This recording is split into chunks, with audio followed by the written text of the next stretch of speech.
Warrior battles Rick Rude in a steel cage at SummerSlam 1990. Hi, I'm Attack Slick. This is my ongoing Let's Play of the 2K Showcase mode in 2K15 for the PS4. This is the Path of the Warrior DLC, and it is time to get in that big blue cage, Ultimate Warrior and Rick Rude. Here we go, we are in the steel cage. It is Rick Rude, Ultimate Warrior, and our goal here is to obviously not lose. Our goal here is to lightly damage Rick Rude. It is Monday. I am losing my goddamn mind. It is Monday. Welcome to Monday. Last night was Payback, so I guess we're gonna talk a little bit about Payback as we fight Rick Rude here. I thought overall it was a pretty good show. There were some low points. I thought the Bray Wyatt Ryback match was kind of terrible.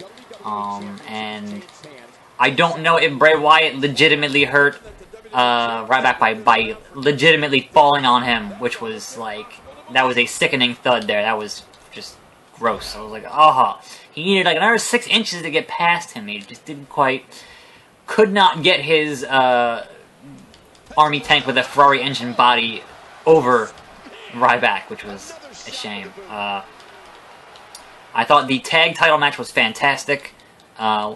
One of the best matches that I've seen in a while. I thought the main event was really good, and thankfully Rollins retained, so we don't have to see a Rollins and Kane feud. Thank God.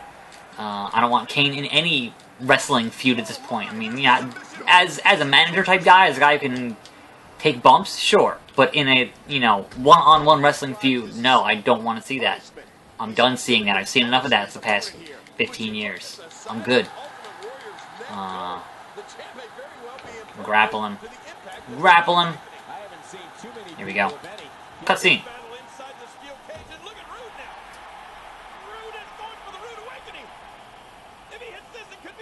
Nope, Warrior's powering out of it. Shouldn't I be getting, like, subtitles here?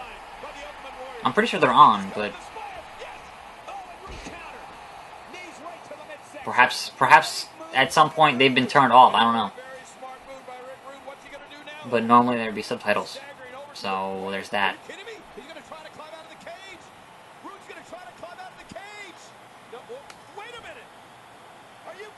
Biggest double axe handle of all time. Triangle. Boom. That is a good way to break your fucking legs. Like, seriously. It's a good way to do that. Big press.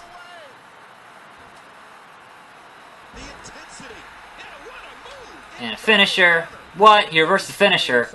He was laying down. How the hell do you reverse the finisher when you're laying down? It's bullshit. I call suspension of disbelief there. That's crap. That's crap, Rude, and you know it. Oh, God damn it. God damn it. Alright, well, anyway, Payback. I thought the ending of Cena and Rusev was terrible. Match was serviceable. I was amused at the fact that they brought back that weird pyro spot that they used in Cena and Randy Orton when they had their Iron Man match a couple years back, which was like the culmination of Cena Orton fighting 8,000 times was that fucking Iron Man match, which was better than it had any right to be. You know, it actually was pretty good for those guys going an hour, but they had this fucking pyro spot in there, which was so corny. This was kind of, you know, even worse than that. But the ending spot where Rusev decided to take apart the ropes because he had knocked Cena out and then revived him with the magic water, because that's not how getting knocked out works, but or how passing out works. That is not how it works at all. But having him undo the ropes just so that Cena could redo that Umaga spot that he did a couple years back was kind of fucking stupid. It's just like that. At a certain point, you feel like Cena, who obviously helps plan these matches out and plan these spots out, has run out of ideas and just is reusing the same shit. And obviously, it's wrestling, and so there is what Jim Cornette calls the 7-year rule, which is after 7 years, you can just do it again because the majority of your audience, there is enough turnover in the majority of your audience that no one's going to notice that you're redoing it. Outside of long-term fans who've been watching for a long fucking time and are like, wait a minute, that's the same goddamn thing. but like from a perspective of there goes the weasel. From a perspective of common sense, there was no reason for Rusev to undo the ropes and then immediately get fucked on that.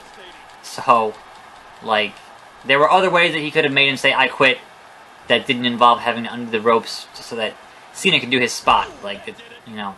And then having Lana give up for him because the ref couldn't understand the language was dumb for a number of reasons. I have no stamina here, so I want to do my fucking press, but I got no goddamn stamina. So we gotta wait for it. We have to wait for it. We have to keep waiting for it. Come on, Rue, get up. There's your press. And a 1. And a 2. Didn't even give me the prompts for it. Just had me do it. That's it. And he's mocking Rick Rude now, which is funny. There you go. Your winner, and still.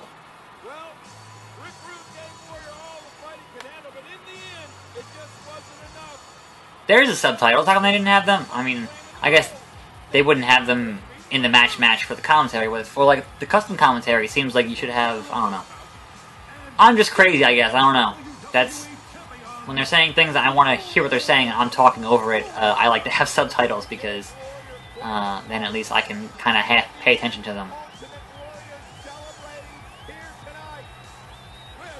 Like, it's the cutscenes in the middle of a match, so obviously I'm not playing the game is where I want subtitles. Like, obviously, in the match, that's gross. In the match, you know, on commentary, no. But during the cutscene stuff where you can't control it, then, yeah, I'd like to have subtitles. But, you know, that's just me.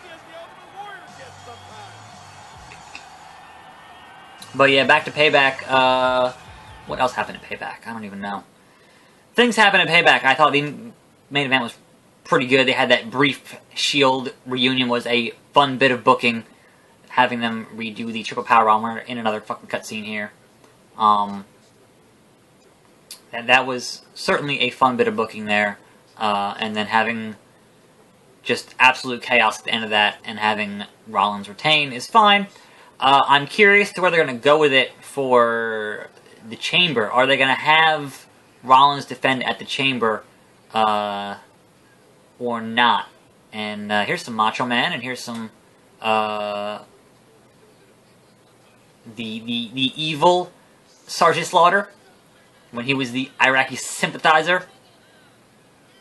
So that's fun. I guess we're gonna get that next. But yeah, I'm curious as to where they go for the Chamber. I'm curious as to where they go for Money in the Bank. In terms of Randy Savage with the scepter, because he was the Macho King. Hit with the scepter. The Macho King, yeah.